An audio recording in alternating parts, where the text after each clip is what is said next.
Good afternoon, everybody. It's Saturday, October 25th. We're doing a market recap video and getting prepared for the following week on today's stock market brief show. We're going to talk about some interesting developments and correlations that I want you to be aware of just in case if yields start to move. We're also going to dive into the market conditions and then the market's expected moves. And that's really what the market prices in as far as risk. Extremely important stuff here to pay attention to on today's market brief.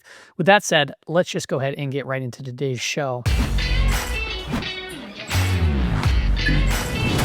All right, people, welcome back to the show. We're going to start off looking just at, the weekly performance of the 11 sectors that make up the S&P 500. We had tech lead the way. We had energy up there too as well. Interesting stuff because energy, when it typically leads the S&P 500 and beats it as far as relative performance, is not really all that great for the markets. But you see tech up there as well. And this is to note that we are coming into a pretty heavy earnings week, right? So this is the largest week of earnings where you get Amazon, you get Apple, you get Microsoft, you get Meta. So we're going to get through a lot of different tech earnings, which obviously causes some volatility. So during the week, be sure to pay close attention to the market's expected moves for each of these individual names. So if you watch this channel, I'll be sharing with you those, or you can follow me on Twitter. I'll post them there leading into those reports. Now, as far as the performance goes from a week-to-date basis, you had USO, which is oil, right? 7.65% to the upside, big move. We had small caps leading up 2.5%, and SPY was up 2%, just about. Qs was up just over 2%. And then down here in yields, they were down ever so slightly. And that's what I want to find interesting here is yields were down and the dollar was pretty mute for the most part. The markets roared higher. And this is one of those correlations that I want people to pay attention to, because what happens when the dollar rises and the 10-year yield rises is typically what we've seen put pressure on various markets. Now, like I said, we have a huge earnings week coming up. I do find it interesting for anybody that wants to kind of look deeper into earnings and maybe the betting markets. I have no experience doing this, but now that they have it here on Polymarket, it might be worth just tracking and seeing how good and accurate they actually are. So for example, if you go into Polymarket, you look at October, you look at the earnings calendar, you'll see pre-market and post-market, and then you'll see where the betting odds are for beating the consensus. So Microsoft right now there's an 81% beat, and then so forth down the list. I think that was the higher one of the group. So the market's saying, hey, Microsoft is going to beat its earnings expectations. Okay, I want to go into the correlation chart. Now, all of these little lines down here, these squiggly lines, these are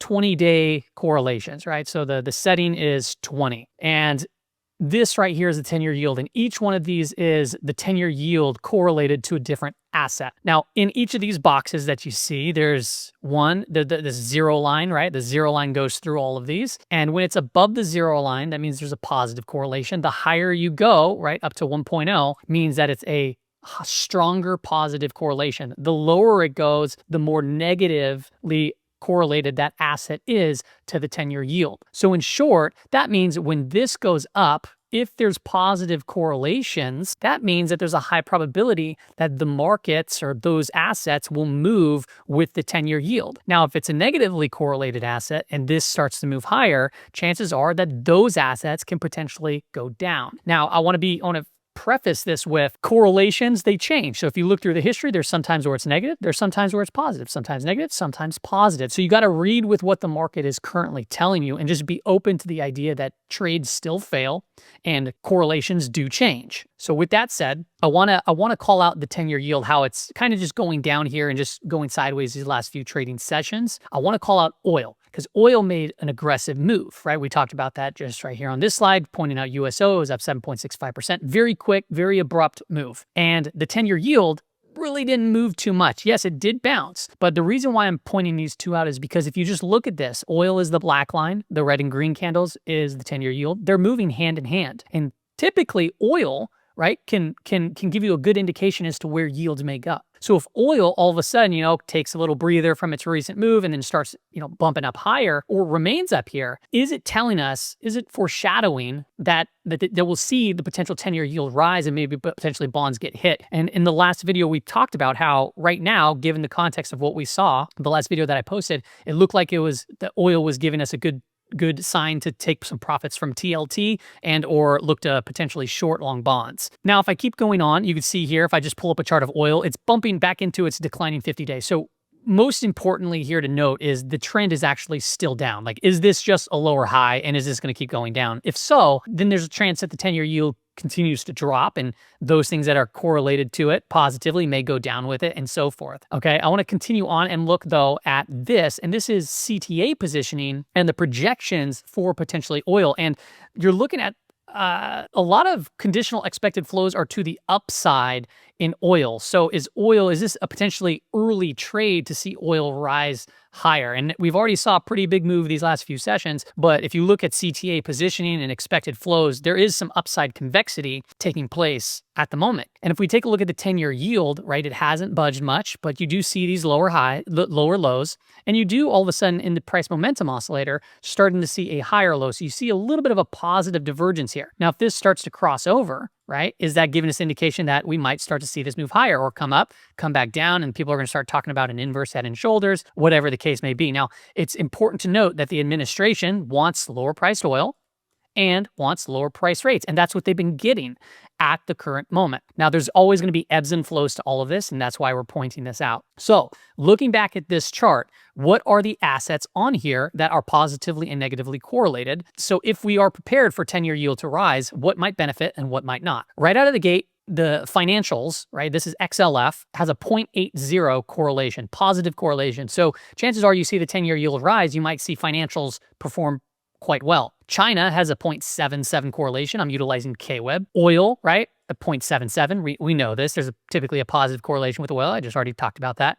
Look at Bitcoin. Bitcoin has a 0.86 correlation, at least right now. Okay, so this is a very strong positive correlation taking place, meaning that if we're right about, oil leading the yields to bounce here next week or the week after, or whatever the case is that telling us that Bitcoin might actually be moving higher in the very near future? We'll take a look at the Bitcoin chart momentarily because it really hasn't been doing that great overall comparatively to many other assets. It's been just in a really choppy range. Gold is minus 0.77. So if the yield rises, there's a high probability that gold is going to consolidate and or pull back, right? And then if we take a look at utilities, it's a 0.60 correlation. So nothing too crazy there. I should have noted actually I don't know why XLU is down here, but XLP is actually a stronger negatively correlated asset. So I should have updated my chart there, but consumer staples is also negatively correlated, meaning if the yield rises, perhaps that might indicate to us that we might see consumer staples fall. But there's caveats to all of this, okay? So I want to continue on and look at what you can do to maybe weed out various stocks, and I'll show you just kind of what it is that I do. So when I say here, this is a strong positively correlated asset, right? XLF to the 10-year yield. If I think 10-year yield is rising, look into the financials. So if I pull up the financials, right here, you'll see the top 20 holdings in the XLF, that's the proxy. But I want to be very clear here. It doesn't mean that all these assets are positively correlated to the 10-year yield, right? There might not be a correlation, or it might be negative at that matter. So I went down the list and I found ones that were positively correlated. One, right, at 0.84 was Berkshire Hathaway. You had JP Morgan at 0.86. You had Goldman Sachs at 0.84. Blackstone, BX, right, 0.65. You had CB, is this Chubb, I believe, I can't remember exactly, 0.68, so not as much. And then Hood was at 0.81. So these were ones from the list that are positively correlated that says, hey, if it makes sense from a good risk to reward and you believe the 10-year yield is going to go up, these trades can make sense to potentially move in that direction. Okay, now I want to be very clear here. One that I didn't mention was Visa, right? But Visa is also positively correlated. It just wasn't as strong as a 20-day correlation to these. But if I pull up a chart of Visa, I like how it looks, right? You look at the weekly time frame, it's been consolidating, right? If you look at the daily time frame, it's the same thing. You have the MACD, the histogram that's starting to turn up. It hasn't fully done so already, but we're in this very coiled up place, meaning that, hey, if the yields start to rise, I want to look for assets that are positively correlated to it. But on top of all of that, I want stocks that are setting up properly. I don't want a stock that just went, 4% up or 8% up, right? When it typically moves like 2%. Like, I don't want to chase a name. So when I look at something like Visa, I'm like, okay, it just had an inside trading week. If we start breaking above the high over here, maybe I put a stop down here or stop down here. And if this curls over, right, and we start to see this play out what I'm saying, right, just stacking ideals in the favor of a trade, this makes sense to the long side with an ideal stop, because you might make a good 1-to-1 RVR or 2-to-1, maybe even 3-to-1 on a trade like this. That's the weekly chart of Visa, by the way. Now, to note this, I want to clear some things up. There's going to be good-looking charts that are negatively correlated, and you still might actually consider taking these names. Like, for example, Walmart. I took a position in Walmart, and the position that I have in is basically a close of business on Walmart. Now, I know that if the 10-year yield rises, this is negatively correlated, which could indicate that this could come down. However, we did just break out on some good volume and prices consolidating. So I'm looking at this from, multiple different perspectives, right? I'm aware of the correlations and I'm aware of the risk, but that doesn't mean necessarily that I won't take a specific trade if the trade itself makes sense. And there's going to be various consumer staples that are in very poor trends, right? You can pull up XLP and look at their holdings and then look at which ones are negatively correlated to it. And you'll notice that there's a lot, but they're also in worse trends. So if you're going to go long and you're going to go against a potential correlation that might put you in a bad situation, make sure that the trade from a long perspective makes sense from a risk to reward. So for example, here we have rising 20, rising 50, rising 200. We're above a year-to-date VWAP. We just recently broke out. Now it's consolidating. So if this breaks down, okay, I get out, right? Down here, right? That's totally fine. That's about a 5% loss or up to 6% loss. Totally manageable type trade. But if it breaks out and starts going up to 120, you're looking at a risk to reward of this to up here, which is, 2.5, 3 to 1, which makes just absolute sense to me. Okay, so Visa looks like a good setup. Walmart looks like a good setup. And when I say good setup, it's talking about its current trend, its consolidation, and a very clear idea as to where to manage risk. Now, Bitcoin is positively correlated, and Bitcoin pulled down into its rising 200-day moving average over here. If you look at the relative strength line, it's been underperforming the S&P 500, and that's not been a great sign. It started actually underperforming really right over here. And since that point, the market hasn't gone anywhere. In fact, what I don't like about how Bitcoin's trading is you're seeing like a move up, consolidates, and I'm just going to draw it out like it is. But what you're noticing is actually volatility expanding, but still staying within this narrow range. And I like volatility to contract, right? I like it to consolidate, expand, and so forth. But lately, it's been kind of this widening pattern. So just to be clear here, it is in a positive trend, utilizing the 200-day. Relative strength is rather weak, okay? But if it starts breaking to the upside and does follow those mechanics of, say, if the 10-year yield rises and the correlation holds, we can be right back up to the upper portion of this range very quickly, 115, 117, 120, right back in there to try to test those prior highs. And if you do go long an asset like this, your stop would be probably at this swing low or so forth. Okay, right here at around this 110 is kind of a danger zone here. I just drew out this channel really roughly because you saw a lot of volume trade here, and then up here you saw a lot of volume. So there's been some breaks of this. Obviously, it's not perfect, but then you also get kind of just a lot of slop and chop right back into around that middle of the range, which we're kind of at right now. So above it, we can maybe go back up to the 120, but then just be more cautious there below it. Okay, let's look at the market conditions.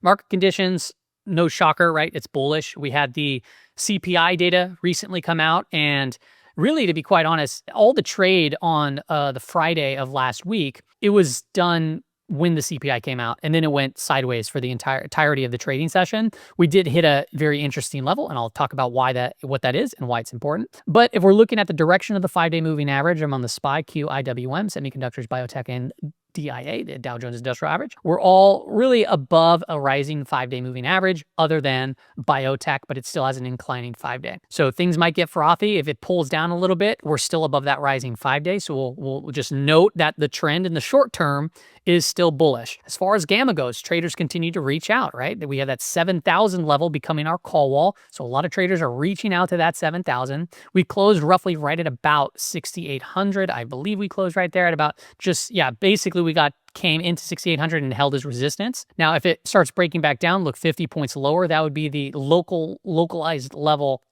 that if price were to come in, you want it to hold 6,750. And if it could do that, it just opens the door right back to 6,800 and further at that point. Anything really under 6,750 to 6675-ish, like just right in this area, 6,000, this is like, there's nothing here. So under 6750 right now, looking at this, you don't want to be incredibly bullish there. You want to be much more cautious in that kind of no man territory. Okay, so 6800, you got to get through that. This larger level can act as a pin, can act as resistance, and that's what we saw. Okay, if I pull it up, you can see 6800. You go right across. Where do we get hung up at? we got hung up right there at that gamma exposure level. Now, going into next week, what is the market pricing in as far as risk? We got the upper level at 69.03, the lower level at 66.80. These aren't levels that I just created, right? This is mathematical driven levels from the options chain, handicapping forward-looking risk, and it's known as a 1 standard deviation move of risk, right? So 68% of the time will probably, I mean, you stay within these level risks 68% of the time. With the S&P 500, it's even higher. So this year it's been 70% that we tag the expected move, okay? So it's very likely that we go and try to tag one of these expected moves, as it's been for this entire year and many years past. If you look beneath us, we have the gamma flip line. The gamma flip line, it tells us what are the market conditions really. And right now, when you're above it, right, not substantially, but we're above it right now. Usually when you're in a neutral zone, it's more of a neutral market condition, right? You got to be a little bit more cautious on new entries and watch to see what direction the market takes. When you're above it, which we are, the market looks to buy the dip, sell the rip, buy the dip, sell the rip, and volatility comes in. We saw that. When you get underneath the gamma flip line, which is dynamic and changes, it updates, all throughout the day, and I just update it every day.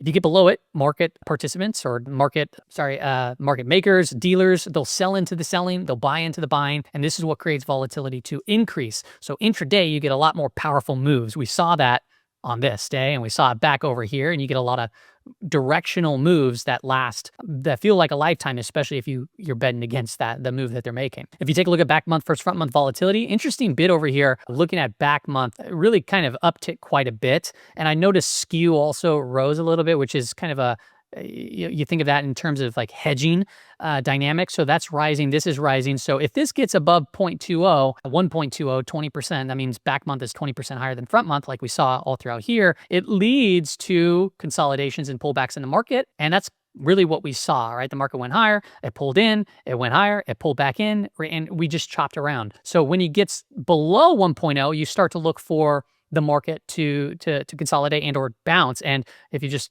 draw this line down here, we saw, it's not that great of a line. If you come down there, that 1-day VIX spike was right over here. And that's when we saw the market really take a beating. And it was like the next day or so that finally gave us that signal to say, hey, this is where you want to look for a potential bounce. And, a couple days later, you see we got that nice bounce. If we take a look at the market DEX, this is a tool from TradyTix. This is the daily sum of all deltas, and it gives us a good directional bet as to where the market will go the next day. And sometimes when you have big bars, it can spark reversals in the market. So for example, a big red bar actually marked a bottom, a big green bar kind of marked the high of the market over here, see, and so forth. But this is about 60% accurate or so forth, the math that they did behind this. And it's just directionally telling you where the market will go the following day. And there was a green bar, so it means that we'll probably have some follow through in the market. However, what I noticed, right, is that it's also a pretty sizable bar if you just look back to the left of the screen, dating back way over to here, which was June of this year. And you can see that we've only had one instance that it was this high and another right there. And you can see we also had a couple instances right here. So what it's telling me here is, being that it's so high, after a run up, we can potentially there get some follow through, but just be aware that sometimes it sparks consolidations and pullbacks there as well. If we continue on and look at some of the systematics, you can look at vol control funds. These took a rather big move to the downside when we had that Trump tweet. So this opens a door for it to potentially turn up, right? You can still go down further. They can go, contribute to more sell side in the equity space, but you typically want to be below the gamma flip line to see that, which is what actually drove all of this selling. And that's something that we prepared a week plus for, stating that when you get to the gamma flip line, pay very close attention, because when it happens, you can have that 2% move, which we had almost a 3% move, happen, and very quickly, and it can feel a lot more bigger if you don't know exactly what's driving that kind of mayhem, right? Most people will get hung up, it was because of the tweet. Well, guess what? There's also systematics behind all of that, which dragged it out to make it significantly worse. If you look at CTA positioning, also pretty frothy level here as the market's at all-time highs. So, you get below these gamma flip lines, you get vol control funds to sell, you get CTAs to sell, and that could really contribute to that factor. Now, what would contribute CTAs to sell? When I looked at this, I'm thinking probably below 67.50, because there's not much going on here. So if you start really crossing that 67.50, which, if I pull up this chart again, 67.50 is, right at around Monday's trading session daily EM. If you can get below there, that might be opening the door to go test that gamma flip line in and around those levels, and that could kind of spark some stuff. So we'll see. It's a very kind of interesting look right now. It has been in these markets. If we look at the put to call ratio, this is just a signal that I like to use. You can see skew did uptick, which means that, you know, market participants, as the market's moving higher, we have some undercover players, right, reaching out further for put protection. And is this foreshadowing something? Not necessarily, because the skew can rise over a period of time. We've seen that happen, but just understand that those dynamics are shifting, and we're not really in a very frothy area looking at the total put to call ratio on a 10-day moving average. Typically, I like to see this below 0.8 and then this above that 155, 160 kind of area, or 150, to let us know, saying, hey, things are extreme here, and you also have people reaching for protection. Okay, let's look at the expected moves. The reason why this is so important is because just take a look. The market priced in $13 of expected moves for the SPY on this leading up to this last day of the week. We tagged it perfectly and we bounced off. The week prior, tagged it, we bounced off there too perfectly. This week over here, we exceeded it, and there was catalysts that drove that. The week prior, we closed right at it, and then the week prior to that, we tagged it and we started moving. So it's very hard to say with a 70%, right, tag and or exceed going to one of these levels. It's very important to know where these levels are for one, profit taking or structuring trades and so forth. Now, going into next week, you have an $11 expected move, right? That's $11 to the upside, $11 to the downside for the SPY. If you start moving up into this range, you have their month-to-date expected move at 691. We still have, you know, another trading week, this last trading week of the month. So if the market wants to blow up even more into the upside, that would be a level. All this right here, I'd be much more cautious in and around that area between the expected and the month-to-date. We have not tagged the month-to-date expected move. We closed last month. Where did we close last month? We closed last month right here. Right? So we're slightly up, I believe, on the month overall, okay? Not by much, but a lot of chop and a lot of craziness, but we are up. If we take a look at SPY, you can see their daily implied range, 672 beneath us, 682 above us, and our weekly implied range, I've already drew this out for you. That'll go into the next session. Now, if we start breaking down to the lower daily implied move, right, that'll feel crazy. It'll feel insane, right? It's going down to 672, but that's right there next to the inclining 5-day moving average. And I have some VWAP drawn out down here. The blue one is the quarter to date VWAP, right? So it's the quarter started here in October, right? October, November, December. That's the third quarter. So it's important to watch this. We're above it right now. And then this was, I think, the all-time high VWAP, and then also the October low VWAP. So all throughout this area, if for whatever reason the market comes down to the lower weekly implied move, right, and you're looking at the gamma flip line down here, and you know that when the dealers are in a position now to buy the dip, sell the rip, I'd be paying very close attention. Instead of being fearful, be aware of these levels, because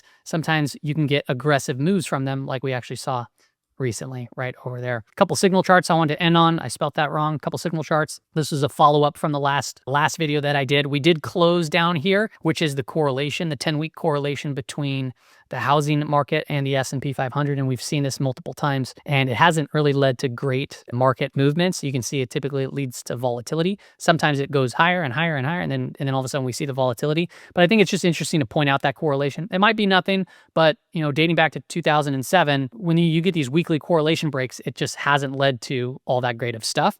So we'll see if it does. And if you just look at the value line geometric index, more of an equal weight, is this going to start breaking out? Because it is still diverging, right? S&P 500, new all-time highs. Value line, nowhere near all-time highs yet. I mean, it's not too far off, but it hasn't got there yet. That's all I got for you on today's video. I hope it helps out. I'll see you on